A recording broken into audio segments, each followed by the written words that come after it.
नमस्कार साथियों, growth mount education के इस यूट्यूब मंच ग्रोथ माउंट यूपीएससी पर मैं ध्रुव जानी आप सबका हार्दिक स्वागत करता हूं। इस विषय से श्रृंखला के एक और उपाख्यान के तहत एक और महत्वपूर्ण कानून देखना है। काफ़ी सारे कानूनों की चर्चा इसी श्रृंखला के तहत हुई है, जो अपने आप में परीक्षा के लिए तो महत्वपूर्ण है ही है, मगर एक सही समझ या सही दृष्टिकोण को भी डेवलप करने में, उसका भी विकास करने में हमारी सहायता करने वाली है।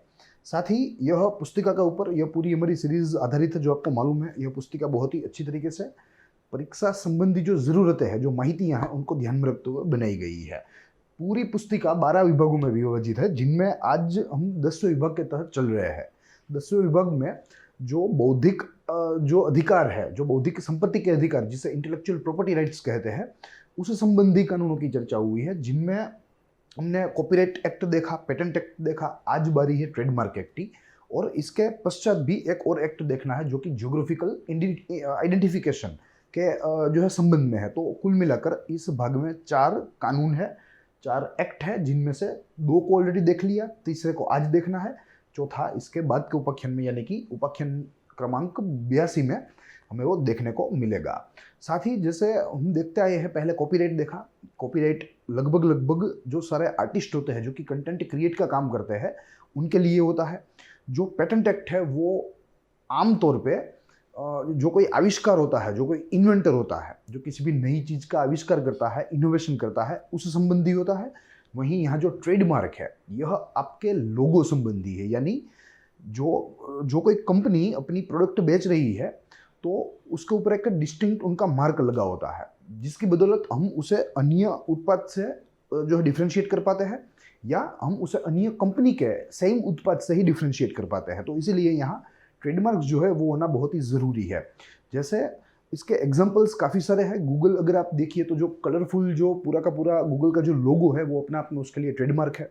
यूट्यूब में जो यूट्यूब का लोगो है, जो आइकन है रेड कलर का, और उसमें वो प्ले की जो है साइन है, वो अपने आप में उसका आइकॉन है, या उसका ट्रेडमार्क है। मैकडोनल्ड्स देखिए, पिज़्ज़ा हट, ठीक है। या आप अगर स्पोर्ट्स में आए तो स्पोर्ट्स वेयर में नाइक है, हमारा जो है फिला है, प्यूमा है, ठीक है। तो वो जो डिस्टिंक्ट एक फॉन्ट यूज़ करते हैं, एक लोगो यूज़ करते हैं, उसे ट्रेडमार्क कहते हैं। आप ग्रोथ माउंट का जो ट्रेडमार्क है वो भी आप देख सकते हैं इस कॉर्नर पर, ठीक है। तो ये जो पूरा लोगो है, जिसमें टेक्स्ट हो सकता है, शेप हो सकते हैं, जो है वर्ड्स हो सकते हैं, तो ये सारी चीज़ें अपने आप में ट्रेडमार्क्स में गिनी जाएगी। साथ ही आज़ादी का 75वां वर्ष चल रहा है, तो यह सारे ऐसे जो है महत्वपूर्ण कानून, ऐसे सारे महत्वपूर्ण लॉज, जिन्होंने आज के भारत के निर्माण में बहुत ही अहम भूमिका निभाई हो, उन सारों की चर्चा हम यहाँ करते हैं। और इसीलिए यह पूरी श्रृंखला आज़ादी के इस 75 वर्ष अमृत महोत्सव को समर्पित करते हैं। अब शुरू करेंगे हमारी मूल बात। सेम मोडस ऑपरेंडी से चीज़ों को देखना है। सबसे प्रथम इसके परिचय के बारे में, फिर इसकी पृष्ठभूमि, फिर इसके जो है ऑब्जेक्टिव्स या उद्देश्य आप कह लीजिए, प्रमुख प्रावधान हमें देखने, इंपॉर्टेंट प्रोविजंस देखनी है, और अंततः हम इसके जो है क्रिटिसिज्म एवं इसके महत्व के बारे में, यानी कि पक्ष के बारे में, प्रतिपक्ष के बारे में हमें बात करनी है। शुरू करेंगे हमारी मूल चर्चा इंट्रोडक्शन से। माइंड मैप की मदद से हमें 3-4 बिंदु देखने हैं, जो कि यहाँ हमें इस कानून का परिचय देंगे। लिखा है कि trademark act 1999 provides for laws concerning registration of trademarks in India and protecting them. Yes, यह कानून ट्रेडमार्क संबंधी पंजीकरण एवं ट्रेडमार्क संबंधी कोई भी प्रश्न को यहाँ जो है इंक्लूड करता है, अपने में समाहित करता है, और उसे कैसे प्रोटेक्ट भी किया जाए, यानी कि इन्फ्रिंजमेंट, जो ट्रेडमार्क वायोलेशन होता है, उसे कैसे टैकल किया जाए, उसकी भी पूरी प्रोसीजर यहाँ ले डाउन की हुई है। Act is divided into 13 chapters and also contains 1 schedule, यानी कि 13 अध्याय है और एक अनुसूची यहाँ इस पूरे कानून में है, तो ये उसका कद है। Certain important chapters of the act are, वैसे तो काफ़ी सारे चैप्टर्स हैं, जैसे हमने देखा कुल 13 है, मगर उनमें से जो कुछ महत्वपूर्ण है उनका जिक्र यहाँ अलग रूप से हुआ है, जिनमें कंडीशंस ऑफ रजिस्ट्रेशन है, procedure and duration of registration, effect of registration, protection of registered mark, appellate board and offence concerning the act. तो कुल मिलाकर ये कुछ महत्वपूर्ण इनके अध्याय है, जिनको हमें आगे एक एक रूप में देखना है। इन ए लेमन्स अंडरस्टैंडिंग, लेमन यानी कि एक सामान्य मानवी, एक सामान्य आदमी की समझ में ट्रेडमार्क क्या होता है, तो एक trademark is a visual representation of words. यह एक दृष्टि वाला जो है आप कह सकते हो कि एक प्रेजेंटेशन है, जिनमें शब्द हो सकते हैं, लोगोज हो सकते हैं, यानी कि अलग अलग शेप्स, फ्रेजेस हो सकते हैं जो कुछ कंपनी ने अपने लिए जो है कलेक्ट करे हो, that are used by company और brand over its product to create its distinct identity for its consumer. For example ग्रोथ माउंट की बात करें तो ग्रोथ माउंट का लोगो जो है वो आपने देखा, जिसमें टेक्स्ट भी है, ग्रोथ माउंट एजुकेशन करके लिखा है, साथ ही में फ्रेज भी यहाँ यूज किया हुआ है, ग्रोथ टू ग्लोरी। ठीक है, तो ये सारी चीजें कुल मिलाकर अपने आप में ग्रोथ माउंट के लिए ट्रेडमार्क है और इसका जो है कॉपीराइट होता है और इसका वायोलेशन कोई भी नहीं कर सकता। कोई भी दूसरा उत्पाद चाहे भले ही सिमिलर कंटेंट प्रोड्यूस करता हो, मगर वे ट्रेडमार्क दूसरे के ट्रेडमार्क का उपयोग नहीं कर सकते हैं। ठीक है, तो ये सारी चीजें यहाँ इसी कानून में स्पष्ट की गई है। Mark acts as an assurance to the people that the product they are buying is original. Yes, यह जो मार्क होता है किसी भी चीज वस्तु के ऊपर, अगर हम जूता खरीदे तो अगर रिबॉक का मार्क है उसके ऊपर या नाइक का मार्क है, तो हमें वो देखने से एक एश्योरेंस प्राप्त होगा, एक संतुष्टि होगी कि yes we are buying a genuine, हम लोग ओरिजिनल या वास्तविक प्रोडक्ट ही खरीद रहे हैं, नहीं कि उसकी डुप्लीकेट। फिर trademark act 1999 provides for statutory protection to the trademarks so that no other company or brand can have the similar mark to confuse the customer between two products. Yes, यहाँ ये कानून जो है 1999 का ट्रेडमार्क एक्ट क्या कहता है कि इट प्रोवाइड्स स्टैट्यूटरी प्रोटेक्शन। यह एक वैधानिक रक्षण प्रदान करता है, एक लीगल प्रोटेक्शन प्रदान करता है कि अन्य कोई भी उत्पाद जो है या जो उत्पाद करने वाला व्यक्ति है, जो कंपनी है, वो किसी और के ट्रेडमार्क्स को यूज नहीं कर सकती या किसी और के सिमिलर ट्रेडमार्क्स को भी यूज नहीं कर सकती। ठीक है, तो this is the legal protection which is given by trademark act 1999 to domestic manufacturers and sellers. तो ये बात रही इसके परिचय की, इस तरीके से ट्रेडमार्क जो है वो कार्य करता है। अब इसकी पृष्ठभूमि देखनी है कि कैसे यह कानून जो है वो यहाँ आज हमारे सामने इस रूप में है। शुरू करेंगे। Trademark law in India before the first statute of 1940 was guided by the common law principle of passing of equity. Yes, तो यह एक ब्रिटिश परंपरा थी और उसके तहत कोई डेडिकेटेड लॉ नहीं था ट्रेडमार्क के लिए, मगर एक जो कॉमन प्रोसीजर थी उससे बातें जो है वो चलती थी। 1940 act had almost similar provisions to the UK trademark act 1938। Yes, तो यहाँ जो 1940 के दशक में जो कानून बनाया गया, भारत का प्रथम कानून इसे माना जाता है, मगर ये स्टैट्यूट अपने आप में यूके के ट्रेडमार्क एक्ट के साथ मिलता जुलता था और न केवल ट्रेडमार्क एक्ट के साथ मिलता जुलता था, मगर जैसे हमने देखा पूर्व के लेक्चर्स में, जो पेटेंट एक्ट था पहला भारत का, वो भी यूके के पेटेंट एक्ट के साथ मिलता जुलता था। जो कॉपीराइट एक्ट था भारत का पहला, वो भी यूके के कॉपीराइट एक्ट के साथ मिलता जुलता था, यानी कि लगभग 80% से अधिक जो प्रावधान होते थे वे यूके के लॉज में से उठाकर सीधा यहाँ कॉपी पेस्ट किया जाता था।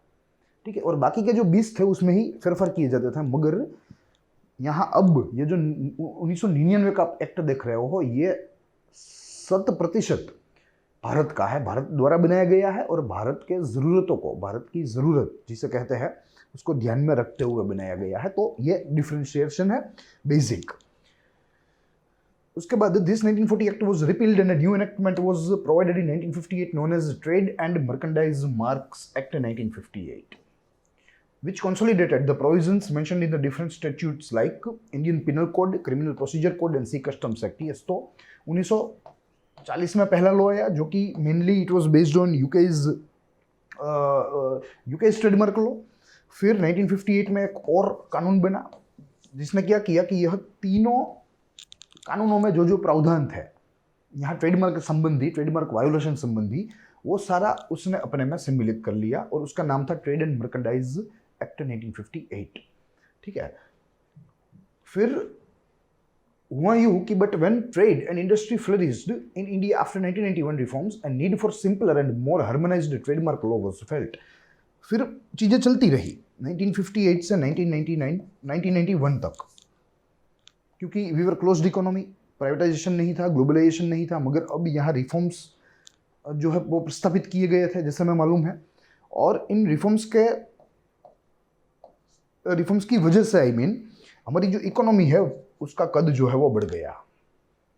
ठीक है, जो इकोनॉमिक एक्टिविटी है उसकी जो गतिविधियां हैं वो भी बढ़ गई, जिसकी बदौलत एक सिंपलर, एक सरल ट्रेडमार्क कानून की ज़रूरत थी जो अपने आप में मोर हार्मोनियस हो और मधुर हो।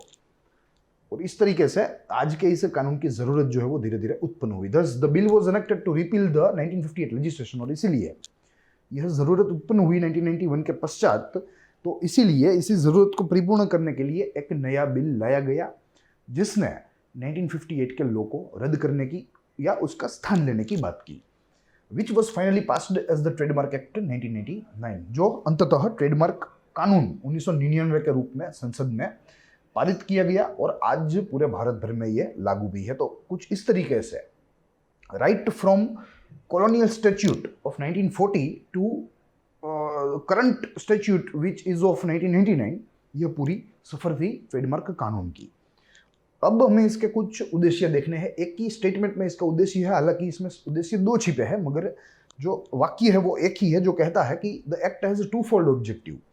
फर्स्टली, यह पहला है, to provide the process of registration of a trademark in India. Yes, trademark के पंजीकरण की प्रक्रिया को पूरे देश में प्रस्थापित करना, ये इसका पहला उद्देश्य था। और दूसरा, to provide better protection to the marks and ensure that they are not used fraudulently. और दूसरा उनका यह था कि जो ट्रेडमार्क वे लोग जो आवंटित कर रहे हैं, जो एलोकेट कर रहे हैं, उनका प्रोटेक्शन बहुत ही अच्छी तरीके से हो और उनका गैरउपयोग ना हो। तो ये दो मूलभूत उद्देश्यों के साथ यहाँ जो ट्रेडमार्क एक्ट 1999 का वो लाया गया था।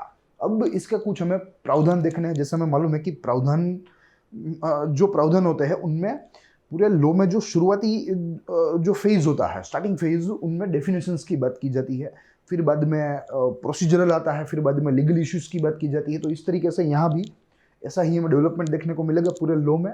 सबसे प्रथम ट्रेडमार्क की परिभाषा से जो है मुख्य प्रावधान हमें शुरू करने हैं, जिसके तहत कहा गया है, any mark that can be represented graphically and helps in creating a distinction between different good और services of different person. Yes, किसी भी किस्म का चिन्ह, any type of mark which is created या which can be created graphically and which differentiates, which helps in creating a distinction, a differentiation between two similar products of two different company or of two different person.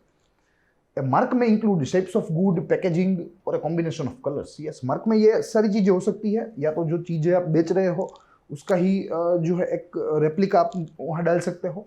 Packaging, जिस तरीके का आपका packaging है उस जो हिसाब से आप अपना लोगो बना सकते हो, और उसमें काफ़ी सारे कलर्स भी आप ऐड कर सकते हो, कॉम्बिनेशन कलर्स का बना सकते हो। So this will be a trademark according to this particular act. अब दूसरा जो है बिंदु वो कहता है रजिस्टर ऑफ ट्रेडमार्क। यस, क्योंकि रजिस्ट्रेशन करना पड़ेगा तो उसके लिए एक रजिस्टर होना पड़ेगा या सरकार को नियुक्त करना पड़ेगा। The central government shall appoint a person known as the controller general of patent, design and trademark, and he shall also serve as the registrar of the trademark under this act. तो जो controller होता है, बौद्धिक संपदा अधिकार का जो नियंत्रक होता है, जो कंट्रोलर होता है, जिनमें पेटेंट से कॉपीराइट शामिल है, ट्रेडमार्क शामिल है, वही ट्रेडमार्क के रजिस्टर के रूप में कार्य कर सकता है। ऐसा प्रावधान यहाँ किया गया है। The registrar shall have the function of classifying goods and services for this act as per the international classification of goods and services. Yes, इसका मेन कार्य यही रहेगा कि जो अंतर्राष्ट्रीय जो पूरी नीति बनी है कि कैसे गुड्स एंड सर्विसेज को डिस्टिंक्ट किया जाए, उन्हें डिफ्रेंशिएट किया जाए, तो वही चीज़ें जो अंतर्राष्ट्रीय जो स्तर पर बन गई है, वही चीज़ें यहाँ इस रजिस्टर को भारत के स्तर पर लागू करवानी है। तीसरे बिंदु में रजिस्ट्रेशन ऑफ ट्रेडमार्क की बात की गई है, पूरी प्रक्रिया है, प्रोसीजर है। कहा गया है कि trademark registry shall be appointed by the central government under this act and its head office will be at such places where the government decides for registering trademark. Yes, सरकार के द्वारा कहा गया है इस कानून में, केंद्र सरकार के द्वारा एक रजिस्ट्री, यानी कि एक जो है आप कह सकते हो कि एक फाइल जो है बनानी होगी, उसका एक मुख्य मथक भी चुनना होगा, और सरकार इसके अन्य जो है हेडक्वार्टर्स या अन्य ऑफिसेज भी इसके चुन सकते हैं, जहाँ जहाँ सरकार उचित समझे वहाँ by the way of notification way notify कर सकते हैं, और जो ऑफिसेज है ट्रेडमार्क ऑफिसेज वे एस्टेब्लिश कर सकते हैं। यानी कि सिंपल है, the whole power is with central government. फिर a trademark can be refused to be registered if it lacks any distinctive character, contains any marks that indicate any kind of quality, geographical origin, time or words that have become common in the language used. It hurts the religious sentiment of the public, uses emblems and names etc. Provided under section 9 of the act. Section 9 में संक्षिप्त रूप में कुछ ऐसी चीज़ों की यादी है या कुछ ऐसी चीज़ें सूचित की गई है कि जिनका उपयोग आप आपके ट्रेडमार्क में नहीं कर सकते हैं, जिनमें भारतीय एम्बलम शामिल है, हेट स्पीचेस शामिल है, या ऐसा कोई जो सिंबल जो कि अन्य धर्म या अन्य समाज के लोगों को आप कह लीजिए कि उनका इंसल्ट करता हो। ठीक है, तो सेक्शन 9 में ऐसी चीज़ों को बाधित किया गया है। आप ऐसी चीज़ें आपके ट्रेडमार्क में रख नहीं सकते हैं। अगर रख भी लिया तो उसका आपका ट्रेडमार्क जो है वो रजिस्टर नहीं हो पाएगा। फिर चौथे बिंदु में procedure and duration of registration की बात की गई है। Any proprietor who uses or wishes to use a mark may do the same by filing an application to the register। अगर किसी व्यक्ति या व्यापारी को कोई भी चिन्ह का उपयोग करना है अपने उत्पाद के ऊपर, तो वो ट्रेडमार्क रजिस्टर के साथ जो है निश्चित रूप से वे रजिस्टर पंजीकरण करवा सकते हैं। A single trademark can be used for different class of goods and services। Yes, a single trademark, एक ट्रेडमार्क आप चीज वस्तुओं की अलग अलग श्रेणियों के लिए उपयोग में ले सकते हैं। The application shall be advertised by the register after all the conditions for it have been accepted and modified। और अगर जो रजिस्टर होता है, जो सेंट्रल गवर्नमेंट के द्वारा नियुक्त अफसर होता है जिन्हें आपको ट्रेडमार्क देने हैं, अगर वो संतुष्ट हो जाए आपके द्वारा जो डॉक्यूमेंटेशन हुआ है उससे, तो वो एक विज्ञान जो है या विज्ञापन जो है वो जारी कर सकता है और उसके तहत आपको ट्रेडमार्क आवंटित किए जाएंगे। Any person within 4 months from the date of advertisement may oppose the registration of the mark. एक बार यह विज्ञापन घोषित हो गया, सार्वजनिक हो गया, तो उसके बाद 4 माह का या 4 महीने का समय होता है। अगर किसी व्यक्ति उसे ओपोज करना चाहे, अगर किसी व्यक्ति को लगे कि भाई यहाँ जो रजिस्टर ने नया रजिस्ट्रेशन लिया है उसका मार्क तो मेरे मार्क से मिलता जुलता है, तो in that case they have 4 months to make an appeal. The registrar then decides the way of counter statement and hearing whether to accept with amendments or reject the application. और ऐसा होने पर registrar जो है वो फिर से पुनः विचार करेगा, दोनों पक्षों को सुनेगा और जो उसे उचित लगे वो निर्णय लेगा। और उसमें एक्सेप्ट जो है किया जा सकता है, ऐसी रिक्वेस्ट अमेंडमेंट के साथ एक्सेप्ट की जाती है या संपूर्णतः उसे जो है खारिज भी किया जा सकता है, उसे रिजेक्ट भी कर सकते हैं। After the entire procedure if the application for the registration is accepted then the register within 18 months from the date of the application will issue a certificate of registration। yes, अगर पूरी procedure without any type of opposition complete हो गई तो in that case date of application के जो है 18 महीने के अंदर आपका जो सर्टिफिकेट ऑफ रजिस्ट्रेशन है, जो प्रमाण पत्र है पंजीकरण का, ट्रेडमार्क के पंजीकरण का प्रमाण पत्र, वो आपको मिल जाएगा। The trademark is registered continuously for 10 years and it may be renewed from time to time। yes, trademark जो है वो एक बार पंजीकृत होने से 10 वर्ष तक सीधा चलेगा आपके नाम पर, जिसका नाम पर पंजीकरण हुआ है। फिर आप टाइम टू टाइम उसे फिर से रिन्यू करवा सकते हैं, वे प्रावधान भी यहाँ इस कानून में है।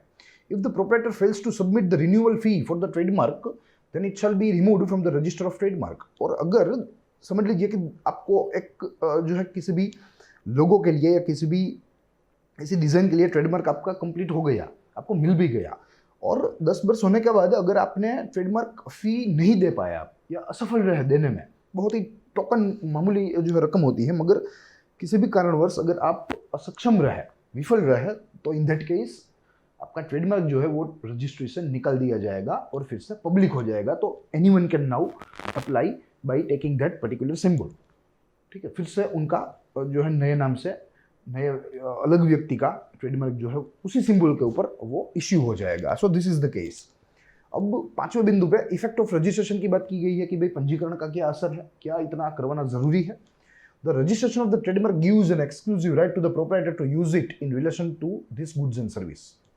यस, रजिस्ट्रेशन एक ऐसी चीज है जो कि किसी भी जिस व्यक्ति ने पंजीकरण करवाया है उसे एक विशेष सत्ता देगी कि भाई आप इस ग्राफिक का आप आपके गुड्स एंड सर्विसेज के ऊपर धूम इस्तेमाल करो, कोई आपको रोकेगा नहीं, और ये मोनोपोली भी रहेगी क्योंकि आइडेंटिकल जो है किसी भी किस्म का शेप, किसी भी किस्म का लोगो कोई भी अन्य व्यक्ति यूज नहीं कर सकता। तो यह एक प्रकार का प्रोटेक्शन है, लीगल प्रोटेक्शन इसे कहना उचित है। Further, a person cannot institute a suit against any other person for infringement of trademark unless the same has been registered under the act। yes, ये भी बात है कि अगर आप किसी भी लोगों का इस्तेमाल कर रहे हैं, आप छोटे व्यापारी हो और आप किसी भी लोगों का इस्तेमाल कर रहे हैं, मगर आपने ट्रेडमार्क अभी तक नहीं करवाया, ट्रेडमार्क रजिस्ट्रेशन नहीं करवाया उस लोगों का, तो इन दैट केस अगर आपका पड़ोसी वही लोगों का इस्तेमाल करेगा जो लोगों का इस्तेमाल आप कर रहे हो मगर अनरजिस्टर्ड है, तो आप उस आपके पड़ोसी को रोक नहीं पाएंगे उस लोगों का उपयोग करते हुए। मगर इन केस ऑफ रजिस्ट्रेशन, अगर आपने उसका रजिस्ट्रेशन किया है तो वो ट्रेडमार्क आपका है। आप किसी भी व्यक्ति को पूरे भारत में उसको जो है उपयोग करने से रोक सकेंगे। And according to this new protocols of world intellectual property organization, property rights organization, shortly known as VIPO, और उसमें भी स्पेसिफिकली मैड्रिड प्रोटोकॉल, तो अब तो इंटरनेशनल है ये पूरा का पूरा। यानी कि आपके पास ट्रेडमार्क है किसी भी एक लोगो का, तो पूरे विश्व में किसी और व्यक्ति के द्वारा उसका उपयोग नहीं किया जा सकता। ठीक है, तो ये प्रोटेक्शन यहाँ रजिस्ट्रेशन के द्वारा मिलता है। But this does not mean that a person can not file a suit for passing of goods and services against any person. A case of for infringement can be filed against any other person when he or she uses the trademark to present his or her goods or services and use the mark that is identical or similar to the mark registered and represent similar or identical goods for the services as well। यानी कि यही चीज है, घूम घूम के बताई गई है संक्षिप्त में। अगर आपने रजिस्ट्रेशन किया है तो आपके लोगों का उपयोग, आपके लोगों का ही नहीं बल्कि आपके जैसे सिमिलर लोगों का भी उपयोग कोई व्यक्ति नहीं कर सकती। और जो है यहाँ गुड्स एंड सर्विसेज की भी बात की गई है, तो सिमिलर गुड्स एंड सर्विसेज के लिए भी ये नहीं किया जा सकता। तो ये सारी जो है बात यहाँ इफेक्ट ऑफ रजिस्ट्रेशन में है। अब छठे बिंदु में international registration under Madrid protocol देखना है, जिसका जिक्र मैंने किया। Chapter 4A of the act deals with the registration of trademark under Madrid protocol. Any person whose trademark has been registered as per 1999 Act in India may make an international application on the form prescribed by the common regulation of international registration। Yes, किसी व्यक्ति को यहाँ भारत में बैठे हुए international trademark मिल सकता है, मगर प्री रिक्विजिट थिंग्स ये है। पहले तो उसका जो रजिस्ट्रेशन है, जो पंजीकरण है, वो 1999 के ट्रेडमार्क कानून के तहत हुआ होना चाहिए ऑलरेडी।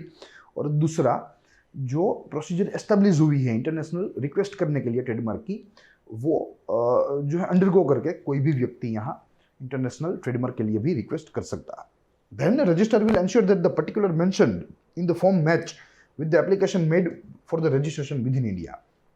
फिर ये दो एप्लीकेशन जो है, कोई किसी व्यक्ति की इंटरनेशनल एप्लीकेशन आई तो रजिस्टर के द्वारा अब यह वेरिफिकेशन, ये क्रॉस वेरिफिकेशन किया जाएगा कि भाई जो इंटरनेशनल फॉर्म में जो माहितियां दी गई है, क्या वो यहाँ भारत के ट्रेडमार्क लेने के लिए जो फॉर्म दिया था उनमें जो लिखित है, क्या वे दोनों मिलजुल रही है या उन दोनों के बीच में कॉन्ट्राडिक्शन है। अगर कॉन्ट्राडिक्शन हुआ तो रिक्वेस्ट जो है वो लैप्स कर जाएगी, मगर अगर कॉन्ट्राडिक्शन कुछ नहीं निकला, सिमिलर चीज़ें ही दिखी, तो वो आपकी जो एप्लीकेशन है वो आगे के जो है स्टेज पर फॉरवर्ड कर दी जाएगी। He or she will mention the application number, date and forward it to the international bureau for registration. Yes, अगर ओके निकला तो वो कुछ अपनी तरीके से पंजीकृत करके इंटरनेशनल ब्यूरो ऑफ रजिस्ट्रेशन में आपकी सारी चीजें फॉरवर्ड कर दी जाएगी। When any trademark receives international registration it shall have a similar effect as if the mark was registered within India. Yes, जब किसी भी व्यक्ति को इंटरनेशनल रजिस्ट्रेशन जो है मिल जाता है, तो भारत में जिस तरीके से वो अपने आप उसको एक्सक्लूसिव राइट्स मिल जाते हैं जो है पर्टिकुलर लोगो, पर्टिकुलर ग्राफिक को यूज करने के लिए, वैसे ही इंटरनेशनल जो है एरेना में जो है हो जाएगा। यानी कि he will be safe, he or she will be। The international registration of a mark is granted for 10 years and may be renewed after the expiry of the term। Yes, ये भी same है, 10 वर्ष के लिए है, मगर after 10 years you need to renew it। अब बारी है अपीलेट बोर्ड की, कि अगर कोई समस्या हुई, ठीक है, इस कानून के अमलीकरण में, या जो है दो पार्टियों के बीच में कोई ऐसा कंफ्यूजन क्रिएट हुआ, कोई ऐसा झगड़ा हुआ, तो उस समस्या का समाधान यहाँ अपीलेट बोर्ड के द्वारा किया जाएगा। The central government shall constitute an appellate board which will be known as intellectual property appellate board. यानी कि IPAB, intellectual property appellate board, will be set up according to Trademark Act 1999। The board shall have a chairperson, vice chairperson and such other members that the central government may deem fit।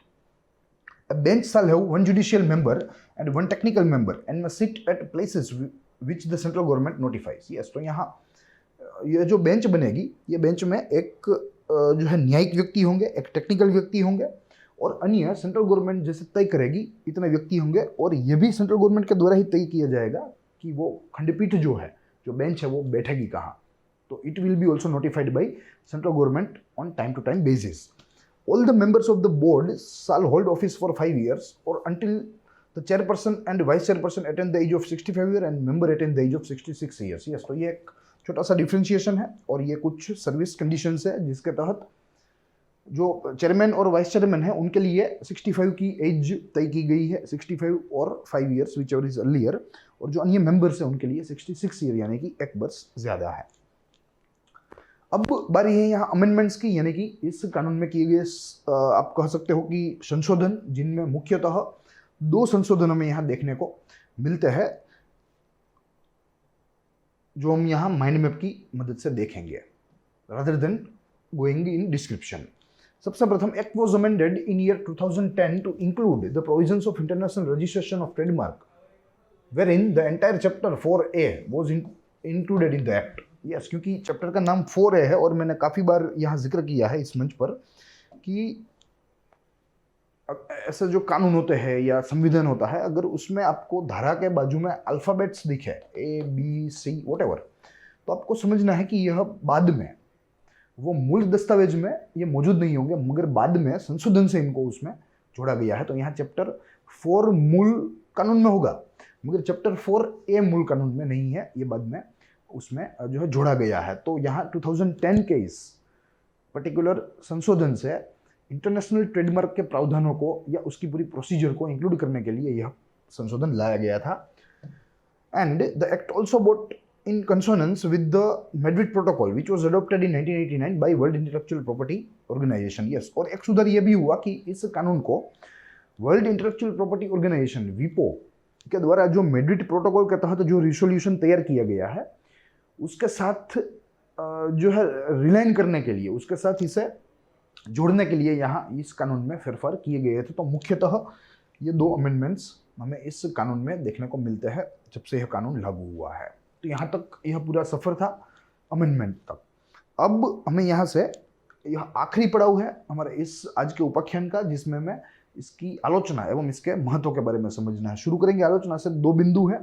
सबसे प्रथम बिंदु कहता है, even 1999 act is now becoming obsolete keeping in mind the technological changes and development of e-commerce. Yes, अगर 1999 की बात करें तो ये कानून भी आज अब आउटडेटेड हो गया है, ऐसा जो है पहला आलोचनात्मक बिंदु है, क्योंकि बताया गया है कि भाई there is a high ultra advancement in technology and development of e-commerce. तो इन सारी चीज़ों की वजह से ट्रेडमार्क कानून में अब फेरफार जरूरी है, संशोधन जरूरी है। दूसरा आलोचनात्मक बिंदु कहता है, legislation in India does not deal with the domain names and dispute resolution in the event of कॉपिंग of domain name. Yes, क्योंकि टेक्नोलॉजिकल चेंजेस जो है वो अभी लाने हैं 1999 के एक्ट में, तो उसमें कोई डोमेन रिलेटेड जो डिस्प्यूट होंगे या डोमेन को कैसे प्रोटेक्ट किया जाए वो कोई चीज़ें नहीं है। मगर आज हम लोग इंटरनेट के युग में जी रहे हैं, तो आज इंटरनेट का जो प्रभाव है हमारे जीवन के ऊपर वो बढ़ रहा है। इन दैट केस डोमेन नेम्स का प्रोटेक्शन होना ज़रूरी है, जो यहाँ इस कानून से हमें नहीं मिल रहा है। ये इसकी दूसरी जो है आलोचना की बात है। ऑन द अदर हैंड हमें कुछ महत्व देखना है, वो भी 2 बिंदु में ही है, जिनमें सबसे प्रथम बिंदु कहता है कि trademark in any territory is not only important for the traders and proprietors but also for the consumer. Yes, trademark न मात्र केवल व्यापारियों को या जो विक्रेता है उनके लिए ही अच्छा है, मगर यह कंज्यूमर्स के लिए भी अच्छा है, क्योंकि ये कंज्यूमर्स के लिए भी प्रोटेक्शन है। कंज्यूमर्स अगर ये ट्रेडमार्क देखेंगे तो उनको लगेगा कि उनके द्वारा जो खरीदी हुई प्रोडक्ट है वो जेन्युइन है, तो अपने आप में कंज्यूमर्स के लिए भी ये महत्वपूर्ण है। दूसरे बिंदु में कहा गया है, act is also beneficial to the domestic traders as it helps in distribution domestic product from foreign one. ठीक है, तो यहाँ ये कंज्यूमर्स को ये भी मदद करेगा कि यह विदेश की कंपनी है, उसका लोगो है, ये भारतीय कंपनी है, ये भारत का लोगो है। It provides them with identity and also it provides them with identity. भारतीय जो प्रोडक्ट है अगर वो बाहर जाएगी तो जो बाजार है, जो लोग है, वो लोगो या ट्रेडमार्क देख के ही समझ जाएंगे कि यह इंडियन प्रोडक्ट है। ठीक है, तो इंटरनेशनल मार्केट में एक डिस्टिंक्ट पहचान भी यहाँ ट्रेडमार्क से उत्पन्न होती है भारतीय चीज वस्तुओं की, सेवाओं की। तो यही सारी चीज़ें थी जो कि यहाँ आज हमें इस ट्रेडमार्क एक्ट 1999 के उपाख्यान में देखनी थी। I hope you enjoy the lecture. साथ ही अगर किसी भी किस्म का कंफ्यूजन है, आपको कोई डाउट्स है, तो आप हमें बेझिझक कमेंट सेक्शन में पूछ सकते हैं, हम आपको अच्छे से अच्छा उत्तर देने का प्रयास करेंगे। Plus do visit our website, वहाँ यह सारी चीज़ें in the form of blog है, आप वहाँ से नोट्स बना सकते हैं। और यह सारी चीज़ें अगर आपको PDF में चाहिए तो वो भी वहाँ से आपको प्राप्त होगा। प्लस काफ़ी सारे अन्य परीक्षा संबंधी रिसोर्सेज भी है, तो आज ही हमारी वेबसाइट की मुलाकात लीजिए, हमारे साथ रजिस्टर कीजिए। Plus do not forget to share more and more our YouTube channel growth mode UPSC. साथ ही हमारे वीडियोस को लाइक कीजिए और पूरा का पूरा प्लेलिस्ट जो है वो देखिए, वो आपको बहुत उपयोगी होगा, आपकी परीक्षाओं में बहुत ही सहायता करेगा। तो आज इतना ही, हम लोग मिलेंगे इसी श्रृंखला के और एक उपाख्यान में, एक और कानून के साथ। तब तक के लिए दीजिए इजाजत। देखते रहिए ग्रोथ माउंट यूपीएससी। जय हिंद।